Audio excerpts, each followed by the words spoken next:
સાંભળ્યું છે કેટલા દિવસથી મેં શિકાર નથી કર્યો માટે તને મારો સિપાઈ વગડાને દીકરો સારો શિકાર ગોતીને લાવો ત્યાં હું થોડી વાર માટે વિશ્રામ કરી દઉં એમ નહીં તમને હું નાનપણમાં હાથ પાડ્યું કૂતરું પડ્યું હતું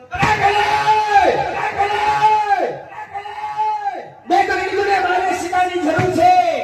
માટે વગડાની અંદર તને મારો સિપાઈ સારો શિકાર ગોતીને લાવ ત્યાં હું થોડી વાર માટે વિશ્રામ કરી લઉં ન થાય મેને કીધું આ ખમણ નહીં મળે વસ્તાબન મળશે નથી ખાવાનું લપર પૂછો કરે 4 વાગે ક્યાં લેવા જવું લપર પૂછો મળે ને અહીં કંટાળે. લફર પૂછો હા કા મલિકા પતિકા કોઈ હોતી ગયો હું છે પાંચ આરામમાં ગયો આરામમાં નો કીધું એનું આરામમાં સૌ એમ એ બાપુ જલ્દી જાજો પોણા સને ટ્રેન છે કોઈ નો લેતા આ 4 વાગે કે કલાક પછી આવશે હા